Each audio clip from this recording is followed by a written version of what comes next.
Hello everyone, my name is Craig Otto. If you're new to operational excellence, then you're at the right place.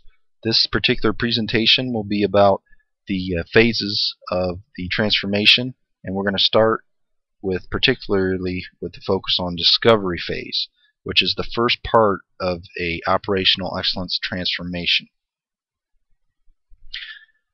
When we talk about transformation, what we're trying to do is change behaviors of people in a manner that is more principle-centered and focused on continuous improvement. And the way that you do that initially is to work on tools with Lean, the tools of Lean manufacturing. And that's what we have here. Usually you want about 1 to 3% of your business focused, dedicated people on that particular effort. You always want everyone focused on continuous improvement, but you still want a group of people that's dedicated to it. Now, this particular process, I like it because it's simple. You can see there's 4 parts to the Lean business system, and the first being value stream analysis, the second rapid improvement event, production control boards or flow control boards, and then the last one's problem solving corrective action. Now the reason this works is it's a methodical process, it's a scientific approach, and with the value stream analysis, that's what helps you identify the waste in the process. And it can be any type of process, manufacturing, service oriented, office oriented, it doesn't matter. And you can do it for any process, but the goal is identify the waste in the process, the things that don't add value to the customer. And then you create an event plan to eliminate that waste and basically reduce cost. And when you make those changes, it actually occurs during the rapid improvement event. And you have some core tools that'll help you make the improvements, things like standard work, one-piece flow, 6S, and pull systems. And then as you implement Lean, what you'll find is the word Lean itself means you're reducing inventory. And when you have problems in the process, what you're doing is bringing those problems into the surface. And that's where your production control boards or flow control boards come in handy, because they can document the issues so that you get the right people involved to eliminate the issues. And the issues can be eliminated through what's called problem solving corrective action.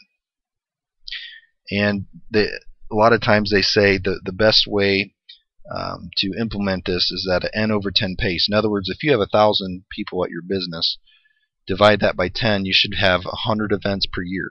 So that's over 2 a week. So you can see this is a very aggressive process, but that's what it takes, to get a true transformation started. Value stream analysis, again, was the first tool. That involves mapping current state so you can understand your baseline. And then as you collect ideas and brainstorm, you can come up with what's called a future state. And that future state, will have a list of actions that need to take place. You'll have rapid improvement events identified. You have just do it's, and you have projects. And basically you collect all this information and make the plan. The bottom line is you're not making changes during this event. The purpose of the VSA, or the value stream analysis, is to basically get a plan to go forward. A rapid improvement event, on the other hand, is where the rubber meets the road. That's where you have a 7-week cycle, 3 weeks of prep where you go in, talk to the operators, collect data, and if you're not in a manufacturing setting, you talk to the people who are involved with the process. You hold a 1-week event where you make the change happen, and then you standardize it. You put standard work in and make it stick. Then afterwards, there's 3 weeks of follow-up in order to make sure that things sustain.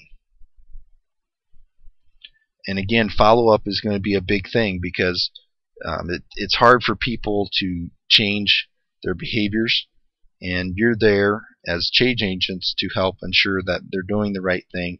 And like it says down there, it can take up to 30 days to adapt to the change, and sometimes even more. In my past, I've done 30, 60, and 90-day reviews to make sure that we're implementing these change plans and they're sticking. The production control boards or flow control boards are basically there to make sure that we're collecting the issues, whether it could be quality issues, maintenance issues, material issues, or production issues. and it's important that we listen to that process.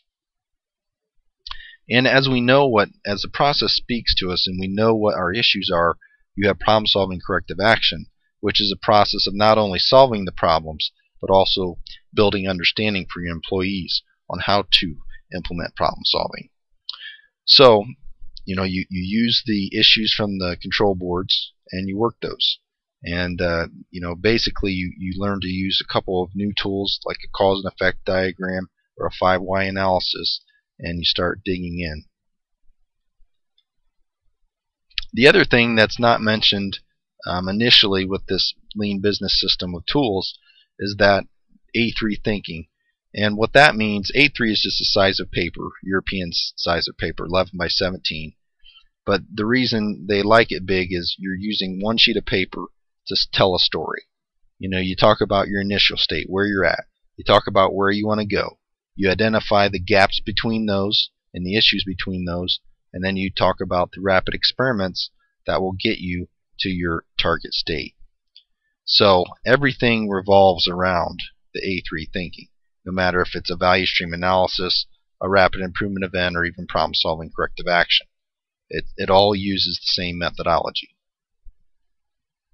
Now, it's not as easy as that process, and again, this is called discovery phase for a reason, because after the first 3 years of implementing this, you're going to think you got it licked. You're going to think, yep, this is it.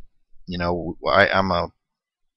know everything there's to know about operational excellence, and then you're going to hit a brick wall and realize that it is not this easy, and it's not easy to sustain because people change. People are not used to change, and they resist it. So you have to understand that. Lessons learned from the discovery phase, I think you'll find that 1 in 9 people are able to change, and that's not very good odds. That's why you have to get in and change their beliefs. And the other key is, as you implement lean, your lean knowledge will grow faster than your implementation rate. So don't get frustrated. So again, this was the discovery phase, and it takes about 1 to 3 years. And you'll do a lot of things with tools, but as I said, you'll hit that brick wall because your long-term results won't be there. And but you will learn the lean business system, and that will help you get started. Look for my next presentation on the build phase to see how we can get even better into the lean transformation or operational excellence transformation.